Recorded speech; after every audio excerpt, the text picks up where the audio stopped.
So California has now wrapped up its primary of 2024, and there's a lot of disappointed grassroots candidates like the ones that we feature on this YouTube channel. And obviously they're disappointed because, they tried really hard, but still couldn't break through to either a runoff election or a straight out victory. So in that kind of situation, I think it's really important to look at what was done and how to build forward from there. Because, these elections, we always hope that they deliver positive change that we're advocating for in the community, but they don't, because it's really hard to win them. But we have to learn from them. Otherwise, we will never improve as a community. So that's what I wanted to do here, to show you some of the reasons why I think this election didn't pan out, just like many other ones, for those more grassroots, progressive, left-oriented candidates. So let me share with you my screen here, and I'll show you some interesting facts. So, this, what you see here, you may have seen it, floating around social media. It is the PDI tool put out. And one of the most remarkable things of this tool that is, out there on the internet for everyone to learn from is, it can really show us how much more we as a community need to do in order to achieve the change we want. So first of all, it shows you 24% turnout, right? That's not great for LA County. There's 5.6 million registered voters, and only 24 of that percent of them come on out. That's like 1.3 million. It's not great. You can see the map. Of course, the blue represents more Democratic areas, the red more Republican areas. So yes, the Republican areas are more concentrated in the northern part of the county, but you can still see some in the south. And obviously that central part, urban Los Angeles, is highly Democratic. Um, but you can take a look down here, are Democratic voters who are the majority of those in the county, are they, turning in their ballots or what's going on, right? So you can see, down here, 3 million ballots were sent out by the county, and 25% of Democrats returned their ballots. That doesn't look too good when you compare it to, say, the Republicans. Republicans have less than a million voters, or just about a million voters, actually, rather registered to vote, um, and 33% of them handed back their ballots. So 25% for Democrats, 33% for Republicans. That's pretty clear. The Democrats voters, even though they're the majority, they're having um, kind of their will be placed on them or against them by the Republican politicians who are getting more votes from the Republicans. Um, you can see independents, there's a healthy amount of independents, but only 15% are voting. So that's even worse, right? So 15% turnout among independents, 25% among Democrats, and 33% among Republicans. So that just tells you, you know, why these grassroots progressive candidates are not breaking through, right? Because the people that are um, in agreement with them are not turning out. You can actually see that down here with the age structure. Look at this. This is just remarkable. Um, what percent of 65 plus year olds return their ballot? 42%. 42. You go all the way down to 18 to 34, that's 11%, right? So 11 to 34-year olds, only 11% of them return their ballot. Meanwhile, 65 plus year olds, 42%. That is such a dramatic um, difference. It's no surprise that younger voters are not getting the type of results that they are advocating for. This I think really indicates that it's really important to boost turnout in some way. Candidates have to do far more work on reaching out to the younger voters as much um, as the more establishment candidates do to get the attention of the more senior voters, right? They go to places like senior centers and all that. But what are more candidates that are more oriented, say, towards youth or are themselves youth? Are they getting out there as much? How can they convince more young people to vote? That I think is really going to be a key question going forward because, this kind of situation is highly, highly unfavorable to young people and their progressive goals. I mean, it's really not much better when you look at the slightly older age group, the 35 to 49-year-olds. 16% of them return their ballots, and the 50 to 64-year-olds, not that much better. They're 27%. So 50 to 64-year-olds, 27% return their ballot, but 65 plus year olds, 42%. So the electoral choices of 65-year-olds plus are really dictating, which politicians are being elected. That's for all of LA County, right? And if you go through this website, you'll actually see that that's the case essentially with every race in the county, where the younger voters, the Democrats, and the independents are not turning out as much as, say, Republicans and older voters. That's got to change. Otherwise, even though the population is very progressive and left-oriented and values those grassroots candidates, it's not translating because we as a community overall are failing to show up for those candidates. So we have to change that. So let's go to some specific races. So again, like I said, it was a very disappointing election for many of the more grassroots left-oriented local candidates. But the great thing is that we do have some victories, at least at kind of a state level.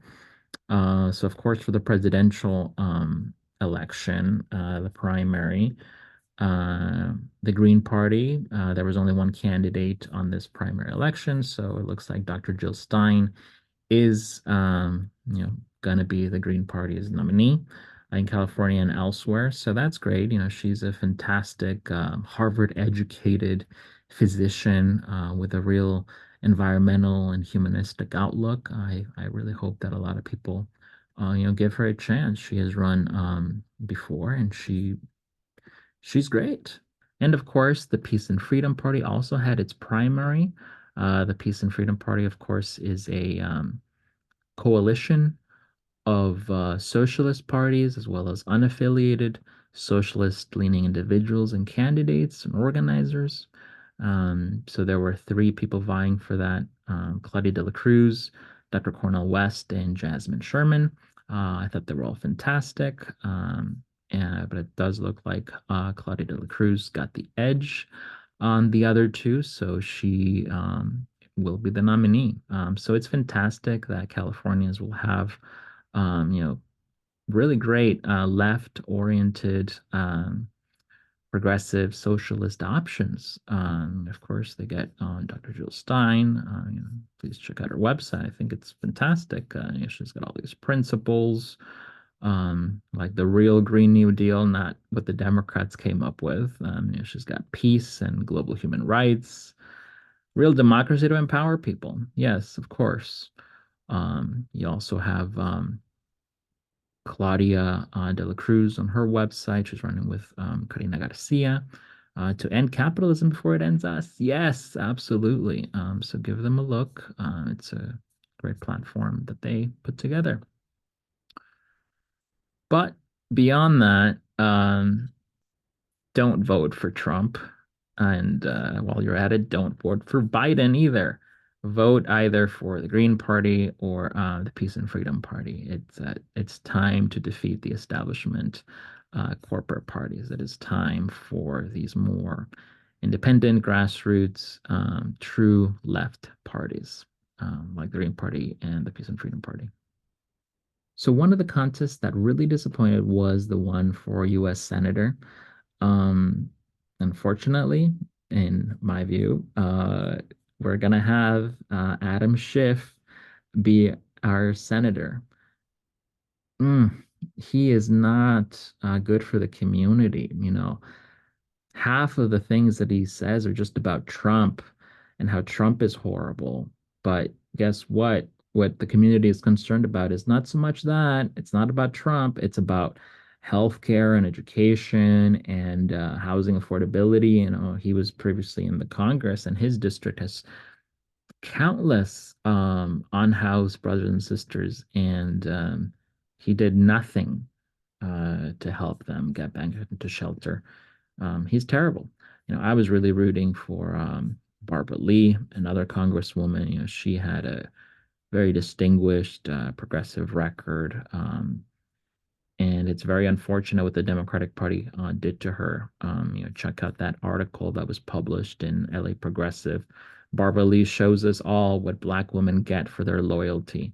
So in here, a the writer Stephanie Williams, um, who is the executive director of Black Voice News, she really calls out the Democratic Party and Governor Newsom for what they did to Barbara Lee.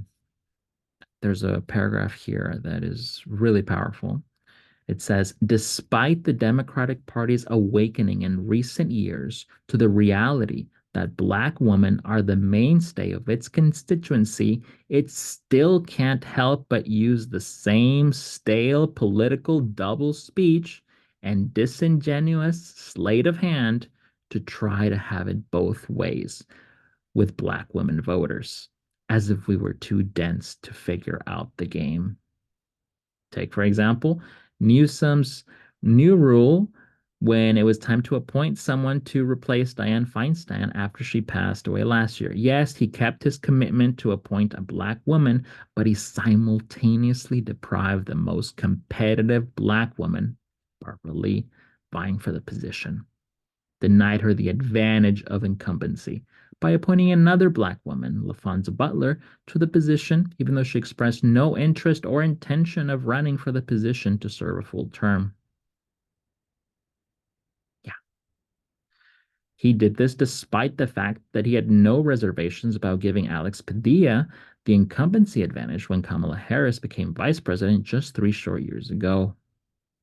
At that time, although he could have replaced the lone Black woman senator with another Black woman, he made a promise to do so in the future instead, because in that moment, there was a greater need to secure his political bona fide with the Hispanic community. Yep, absolutely right. So by appointing another Black woman as placeholder, Newsom was able to say that he kept his promise, even though he simultaneously disadvantaged the most competitive Black woman in the state, who was sincerely interested and eminently qualified. Also, in the process, he made the way much easier for the choice of the Democratic Party leadership and key party donors. The choice was Schiff. Really, really terrible what the governor did to Barbara Lee. We will miss her participation. Maybe she'll run again for the Congress. She was fantastic. She deserves, um, to be remembered for the great peace lover that she was when she voted against the Afghanistan war. So shame on Governor Newsom. So beyond the senatorial race, there were, of course, some congressional races in LA County, some more intriguing than others.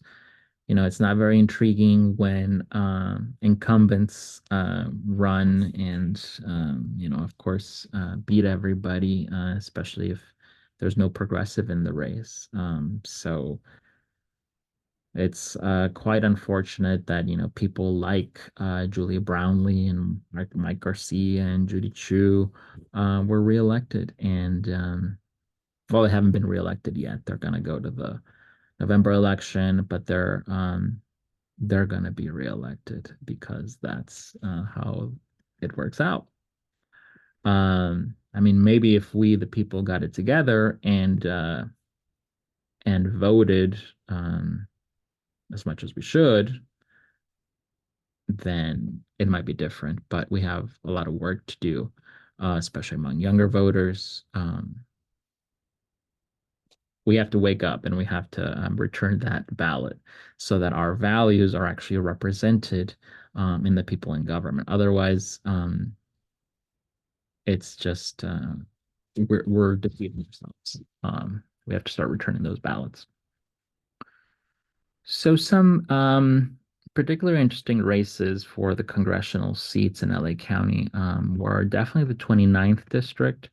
I think this is actually not over. I think that the progressive challenger, Angelica Dueñas, she's fantastic. She's run before. She definitely um, is oriented towards the working class. She is working class. She's advocating for all of the kind of policies that people want.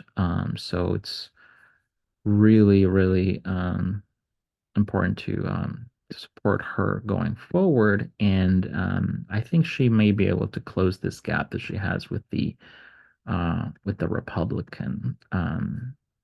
It's not that big of a gap, and usually, younger Democratic voters uh, vote later. So uh, that's another thing with that. We have to change. Those of us in the younger demographics, we have to get our ballots back earlier than we usually do, because then we might forget and maybe gets lost. It is time to show up with our ballots early on. So hopefully she can make up that gap so she can go to the November election. For the 30th district, that was a really tough one because there were so many candidates, and it looks like Laura Friedman, who's more of a um, kind of establishment person, it looks like she is going to be winning. I was rooting for uh, maybe Pluto. You know, she's been fantastic in many ways. I think we need more representation in Congress. So she would have been fantastic, especially for LGBTQIA plus rights and healthcare. She's talked a lot about that. So I hope that she continues on, even though it's really hard.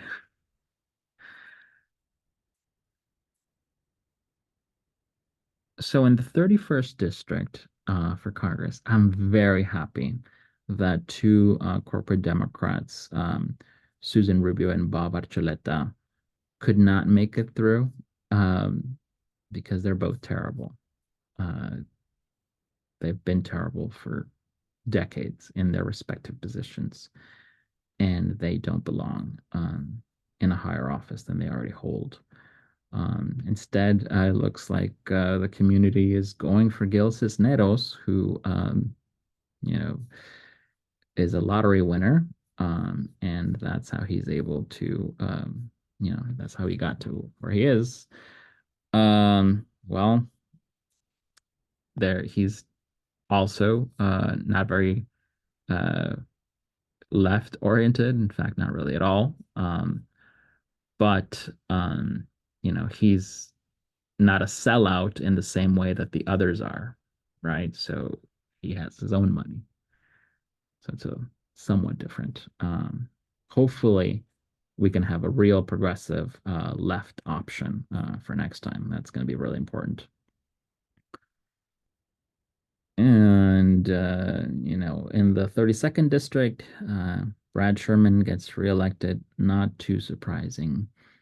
Trevor Lucas Witt, I had met him.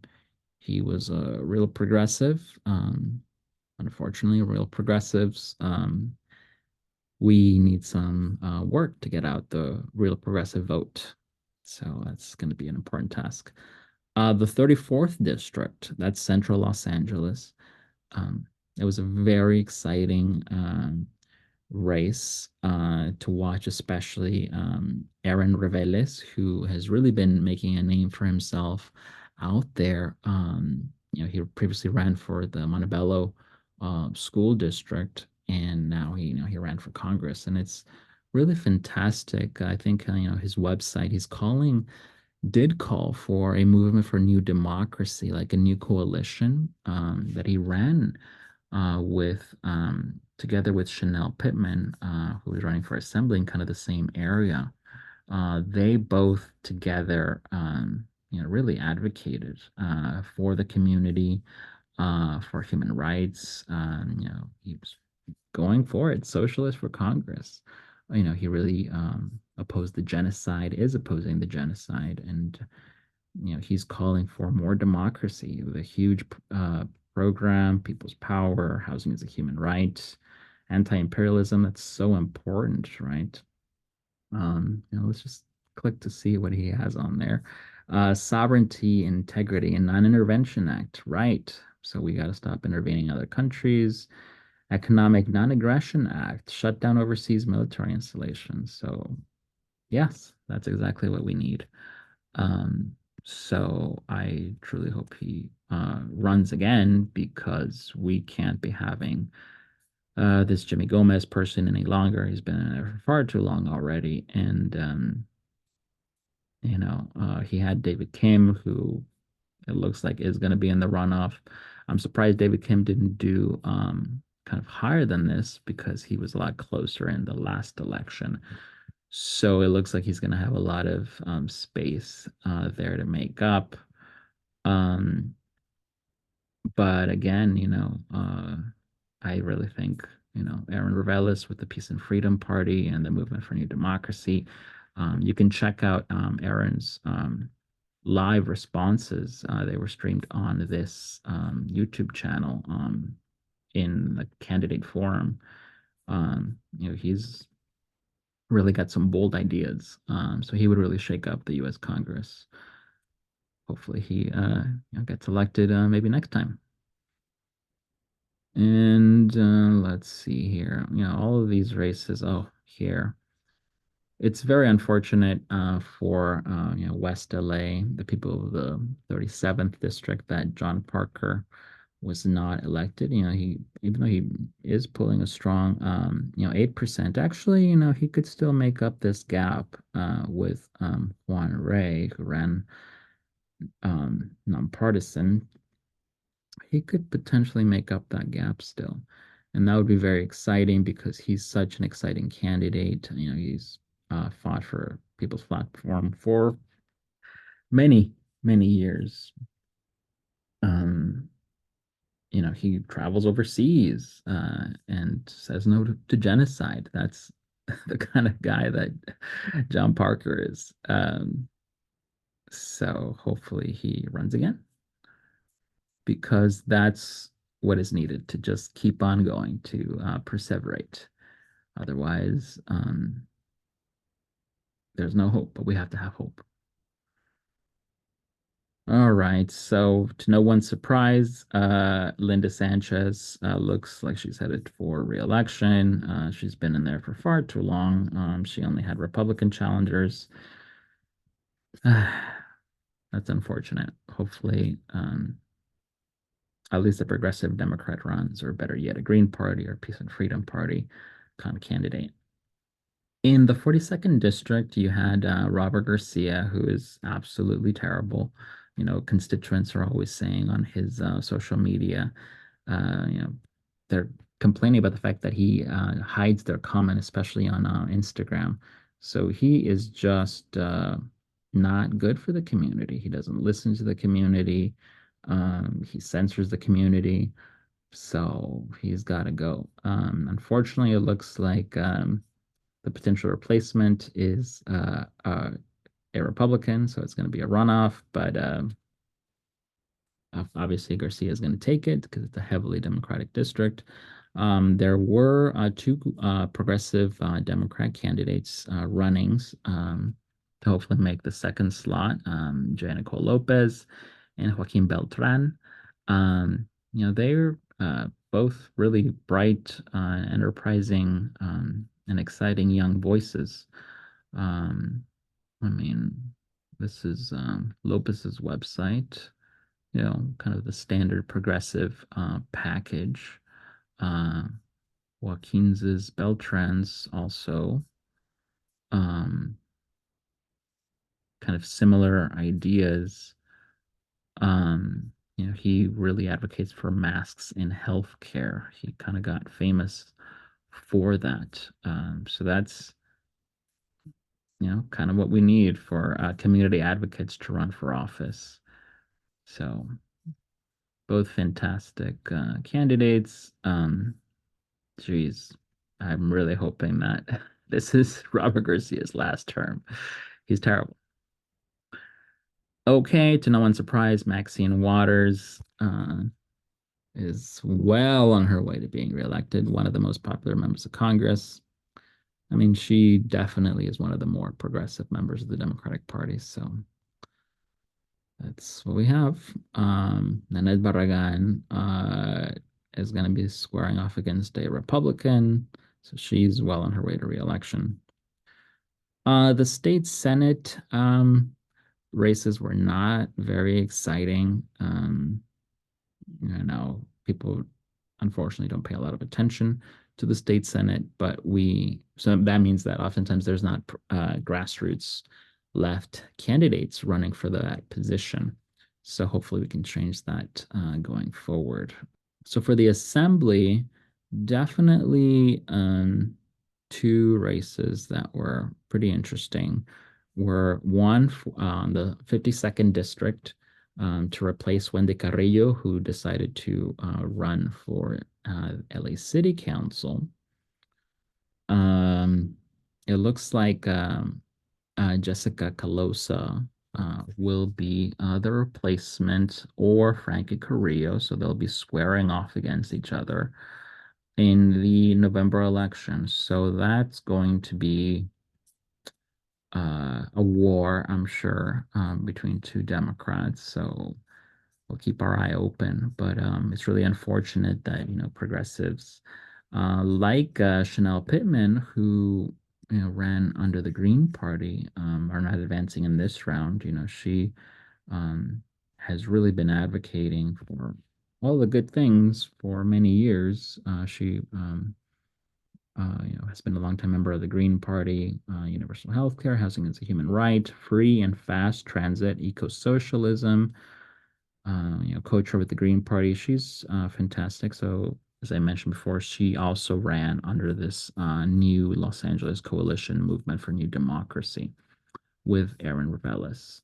So hopefully both of them, give elections a try next time, because they're great young voices.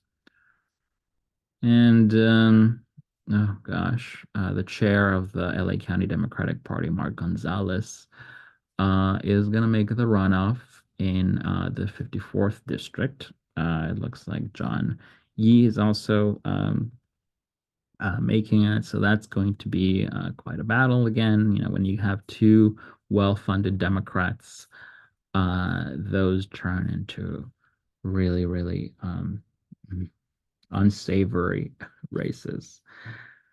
So we'll be looking out for that. Lisa Calderon versus Jessica Martinez looks like in this 56th district. That's really unfortunate. Yeah, so that means that Lisa Calderon will be reelected. Jessica Martinez is, of course, the Whittier city council member who went to the insurrection in Washington, D.C., and has gotten called out for it repeatedly. So Lisa Calderon is going to be reelected.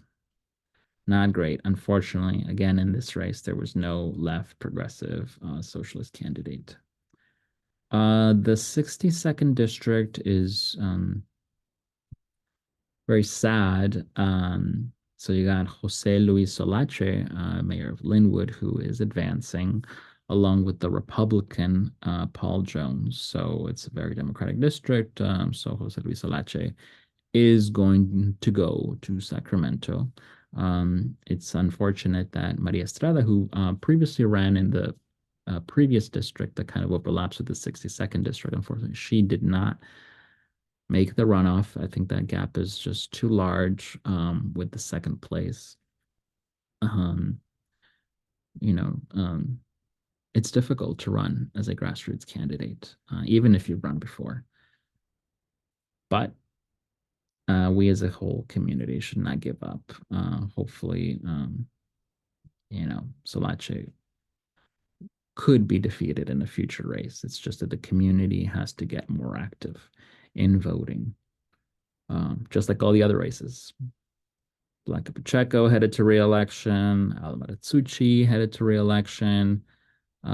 So Josh Lowenthal, a lot of more progressive advocates in Long Beach really don't like him, but I think like all the other races, uh, progressive, left-oriented, especially young people, are not voting as much as they could or should.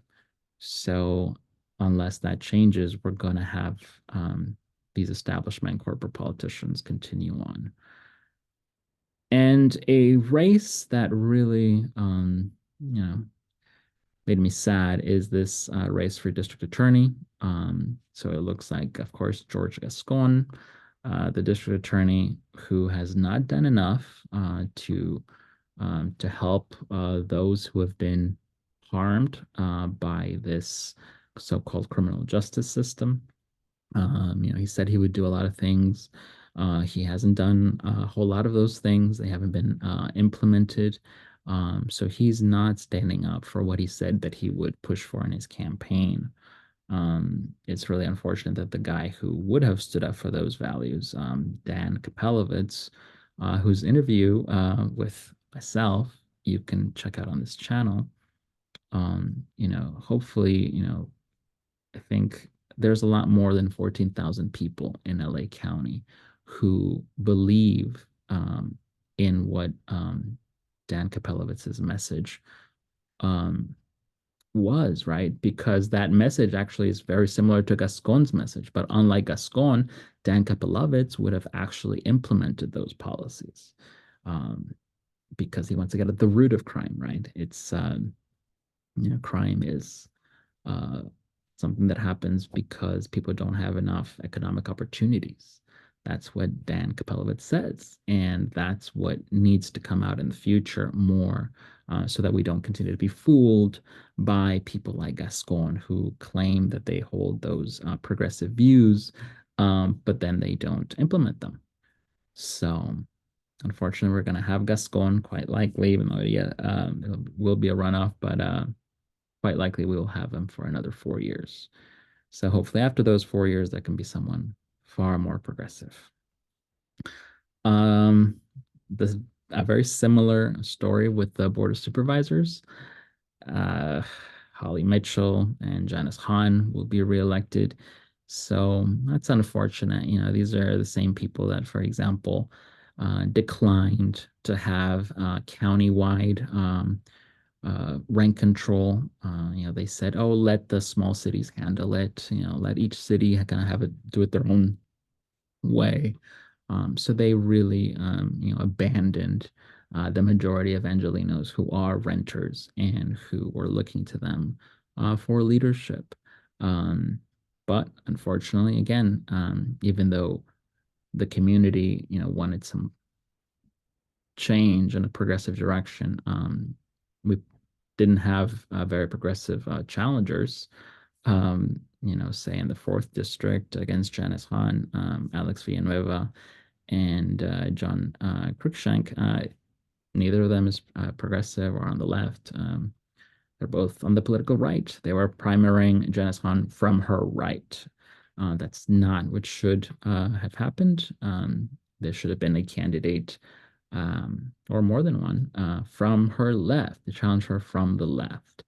Unfortunately, that didn't happen in this round, so we're going to get 4 more years of Janice Hahn, 4 more years of Holly Mitchell, And it looks like 4 more years of Catherine Barger. So no change for the LA County Board of Supervisors, which is such an important agency that we, the voters, really should pay more attention to.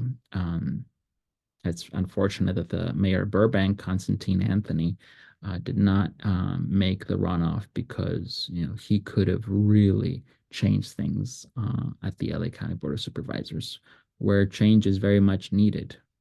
We're a big county and we need big changes, but things are just going to stay the same because we reelected the same people that are not doing everything that they possibly could to actually help the community. They're saying that they are, but they're not. Okay, and the last race I'll talk about is the very high profile Los Angeles City Council race for the District 14. So there, what happened was that Kevin De Leon was on record as a racist. And so, of course, the community was very upset about that. And so many people filed to oppose him. And as of now, what it's looking like is that it may be a runoff between him and Isabel Jurado, who is an attorney. So I mean, that will happen unless Miguel Santiago, um, who is an assembly member, can overcome this gap, which is quite small in the grand scheme of things, but it's still significant. It's more than 200 voters. So we'll have to see what happens there. But what I think is most notable about this race is that there was a very promising candidate running. So that was Lalo Vargas, who was running with the Party for Socialism and Liberation. He had very, very bold ideas here, very much of a socialist program. He was endorsed by many socialists in the community, including a candidate for one of the positions I already, talked about. That was Aaron Reveles. So there's Aaron in his Peace and Freedom Party shirt at Lalo's campaign launch. So it's very sad that even though the community definitely wants the program that Lalo is pushing for, unfortunately, not enough of the community came out and voted, right? So it's the same situation as in the other races, especially when not a lot of young people, or not enough young people, turned in their ballots.